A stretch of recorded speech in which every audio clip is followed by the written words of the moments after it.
안녕하십니까.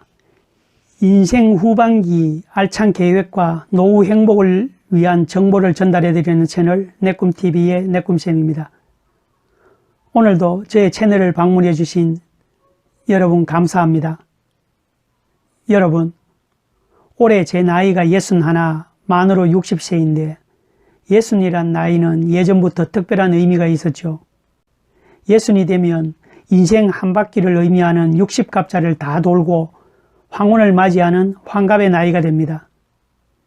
그래서 전에는 모두가 환갑이 되면 가족, 친지들이 모여 환갑잔치를 하며 축하를 하기도 했는데 요즘은 60이면 아직도 청년이라 할 만큼 젊어서 이런 환갑잔치를 보는 게 흔치 않은 것 같습니다. 그러면 요즘 60세는 어떤 의미가 있는 나이일까요? 저는 요즘 60의 나이는 제2의 청춘이고 인생 2모작을 시작하는, 그래서 인생 후반기가 시작되는 시기라고 생각합니다.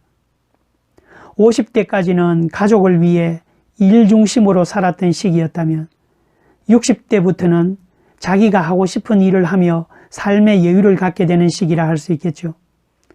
오늘은 제가 이러한 인생의 전환점인 60세가 되어보니 60 이전까지는 느끼지 못했던 것들이 60이 되어보니 비로소 느끼고 알게 되는 것들을 소개할까 합니다. 60세가 되어 비로소 느끼거나 알게 되는 것. 첫째는 비로소 내가 나이가 들었구나 라는 사실을 깨닫게 되는 것 같습니다. 50대까지는 저는 아직 젊은 사람들보다 제가 낫다는 생각이 강했습니다. 젊은 사람들의 생각보다 제 생각과 제 경험을 옳다고 생각하며 오히려 젊은 사람들에게 제 주장을 강요하려고 했었죠.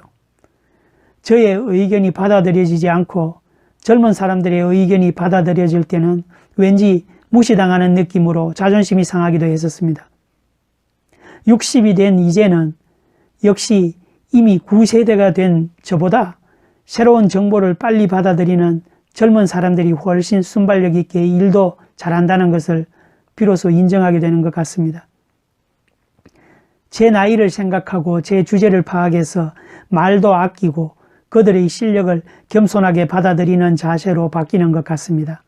나이가 든 것이 때로는 자존심도 상하고 서글픈 생각이 들 수도 있겠지만 한편으론 그렇게 하는 것이 인생 후반기에 늙은 꼰대가 되지 않고 진정한 어른으로 거듭나는 길이 아닐까 생각됩니다.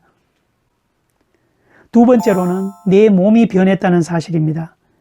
불과 몇 년 전까지만 해도 건강에는 아직 전혀 문제없을 거라 자신했는데 60이 된 지금 불과 몇 년 사이에 체력이 떨어지고 흰머리와 주름살이 훨씬 늘고 노화는 물론이고 행동까지도 꿈뜨기 시작한 것을 느낍니다.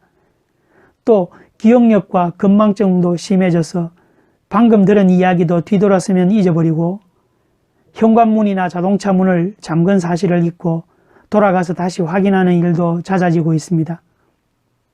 사람에 따라 생각하기 나름이겠지만 다른 사람의 도움 없이 스스로 바깥 활동을 무리 없이 활동할 수 있는 기간을 80세 정도까지라고 생각하고 따져보면 그 기간이 그리 길지 않다고 생각할 수 있습니다. 그러므로 우리는 항상 긍정적이고 편안한 마음가짐과 적당한 운동을 꾸준히 해서 자신의 건강 수명을 늘리도록 노력하지 않으면 안 된다고 생각합니다. 세 번째는 인생 후반기의 출발선에 섰다는 것을 실감하게 되는 것입니다. 60이면 아직 현역에서 일을 하고 계시는 분들도 많으실 텐데 아직 현역에서 일을 하는 사람의 경우는 느낌이 다를 수도 있겠지만 그래도 대부분의 60세가 되신 분들은 분명 60세 이후의 삶은 그전 50대까지와는 전혀 다른 삶이 되겠지요. 저도 마침 이번에 퇴직을 했기 때문에 앞으로의 삶이 지금까지와는 전혀 다른 새로운 삶이 시작되었다고 할 수 있습니다. 예전 같으면 60이면 노인의 시작점으로 볼 수도 있었겠지만 100세 시대인 요즘의 60세는 아직 인생의 절반을 보내고 새로운 인생 후반을 다시 시작하는 시기입니다. 이처럼 인생에서 60세가 되면 제2의 인생, 즉 인생 후반기의 출발선에 섰다는 실감을 하시게 되실 것입니다. 60세가 되어 비로소 느끼거나 알게 되는 것, 네 번째는 부부의 소중함을 알게 되는 것 같습니다. 서로 사랑해서 결혼하고 짧은 신혼기간을 보내고 나면 삶에 지쳐 차츰 감정은 무뎌지고 생계를 위한 일과 육아의 의무와 책임이 많아지는 상황이 되죠. 이렇다 보니 젊을 때는 힘들고 지친 삶 때문에 부부간에 편치 않은 마음도 생기곤 합니다. 그러나 60이 된 지금은 서로 부족한 부분을 탓하기보다 서로 인정하고 채워주는 것이 필요하다는 걸 서서히 알게 되는 것 같습니다. 인생의 소중한 순간을 함께 사랑하는 사람과 노후를 함께하는 삶보다 더 나은 삶을 찾는다는 게 쉽지 않다는 걸 인정하게 되는 순간 부부의 관계는 다시 세워질 수 있을 것입니다. 다섯 번째로는 점점 연로해지는 부모님에 대한 애틋함입니다.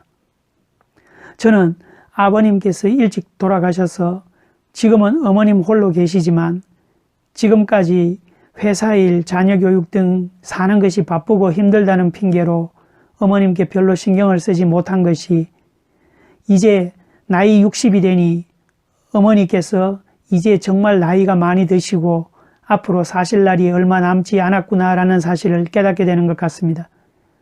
요즘 들어 이제서야 이전보다 자주 찾아뵙고 함께 식사도 해보려고 합니다만 이전에 좀 더 잘해드리지 못한 것이 후회가 되기도 합니다. 제 자신이 이렇게 나이 들어 몸과 체력이 약해지는 것을 느끼고 나니 어머님의 건강과 어머님의 황혼이 더 서글프게 느껴지는 것 같습니다. 앞으로 더 자주 찾아뵙고 잘해드려야겠다는 다짐을 해봅니다. 여섯 번째는 무거운 큰 짐을 벗은 느낌입니다. 아이들이 학교를 졸업하고 이제 취업도 하고 해서 스스로 경제적 자립을 하기 시작했습니다. 그러다 보니 교육비, 양육비에 대한 부담이 없어지고 아이들이 어렸을 때보다는 아이들의 삶에 신경을 써야 할 일은 훨씬 줄어들었으니 책임으로부터 조금 해방된 기분이랄까 무거운 짐을 벗은 느낌이 듭니다. 이제부터는 부부 두 사람에게 좀 더 신경을 쓰며 살아갈 수 있으니까요. 60세가 되어 비로소 느끼거나 알게 되는 것 일곱 번째는 경제적 여유보다 정신적, 시간적 여유를 찾는다는 것입니다. 60세가 되기 전까지는 먹고 사는 일이 우선이라 회사에 출근해서 항상 바쁘게 일하느라 시간이 없다는 말을 입에 달고 다녔는데 60세가 되어 은퇴를 하면 이제 시간적 여유가 많아지게 되죠. 그래서 이제는 자기가 하고 싶은 일을 할 수가 있게 됩니다. 이처럼 이렇게 자신이 하고 싶은 일을 하기 위해서는 단지 경제적으로 넉넉하다고만 해서는 안 되므로 시간적, 정신적 여유를 찾게 되는 것입니다. 마지막 여덟 번째는 배우고 싶은 것이 많아집니다. 지금 배워서 뭘 해? 라는 이야기를 듣기도 하지만 제2의 인생에서 배우는 것은 반드시 어떤 목표를 달성하겠다는 것이 아니라 배우는 자체 그 과정이 즐거움이고 목적이 되기 때문에 나이 들수록 배움의 열정이 더 살아나는 것 같습니다. 그동안 몰랐던 분야를 알게 되고 시야가 넓어지므로 또 다른 새로운 분야에 흥미가 생기기도 합니다. 은퇴 후에는 시간적인 여유가 많기 때문에 배우려고 하면 얼마든지 배울 수 있는 시기라고 생각됩니다. 구청이나 도서관, 문화센터 등 그 외에도 주위에 찾아보면 배울 수 있는 곳도 많이 있습니다. 요즘은 웬만한 건 유튜브를 통해서도 얼마든지 배울 수 있는 세상이니 얼마나 좋은지 모르겠습니다. 이상으로 오늘은 60세가 되어 보니 50대까지 알지 못하고 지냈는데 비로소 알게 되는 것들을 소개해 드렸습니다. 사람에 따라 다른 의견을 가지신 분들도 계시고 또 오늘 제가 언급하지 않은 것들도 많이 있을 줄 압니다만 그렇지만 60세를 전후에 사람은 다시 태어난다고 해도 과언은 아닐 것입니다. 노후에 주어진 삶은 불행이 아니라 선물입니다. 따라서 얼마나 오래 살 것인지를 염려하지 말고 어떻게 남은 인생을 설계할 것인가를 고민해야 할 것입니다. 자신의 의지와 노력에 따라 전혀 다른 노후를 살게 될 것이기 때문입니다. 100세 장수 시대에 60대는 노인이 아니라 중장년층입니다. 앞으로 30년은 더 살아야 하니까요. 오늘도 영상을 끝까지 시청해 주셔서 감사드립니다. 저는 또 다음 영상에서 다시 뵙겠습니다. 감사합니다.